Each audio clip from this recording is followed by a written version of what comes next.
আসসালামু আলাইকুম ফ্ৰেণ্ডছ, মুন্তাখাব হাদিজৰ ইকৰামে মুছলিমৰ অন্য এটি হাদিছলৈ আপোনালোকক স্বাগতম জনালোঁ। হজৰত আয়েশা ৰাজিয়াল্লাহ তাআলা আনহুৱে বৰ্ণনা কৰিছে যে ৰাসূলুল্লাহ সাল্লাল্লাহু আলাইহি ওয়াসাল্লামে ইৰশাদ কৰিছে, ইমানদাৰসকলৰ মাজত আটাইতকৈ পৰিপূৰ্ণ মুমিন সেই ব্যক্তি যাৰ চৰিত্ৰ আটাইতকৈ ভাল, আৰু তোমালোকৰ মাজত আটাইতকৈ উত্তম সেইসকল লোক যিসকল নিজৰ ঘনীয়াসকলৰ লগত আচাৰ ব্যৱহাৰত আটাইতকৈ ভাল। সুবহানাল্লাহ।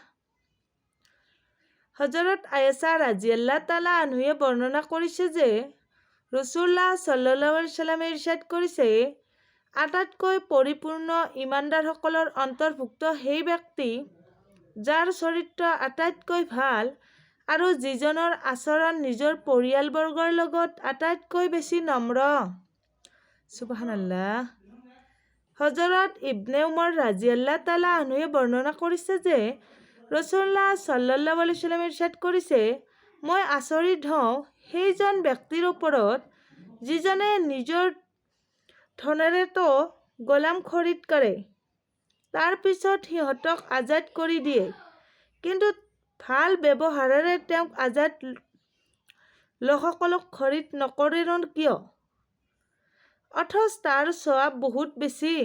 অৰ্থাৎ তেওঁ যেতিয়া মানুহৰ লগত ভাল ব্যৱহাৰ কৰিব তেতিয়া মানুহ তাৰ গোলাম হৈ যাব। সুবহানাল্লাহ।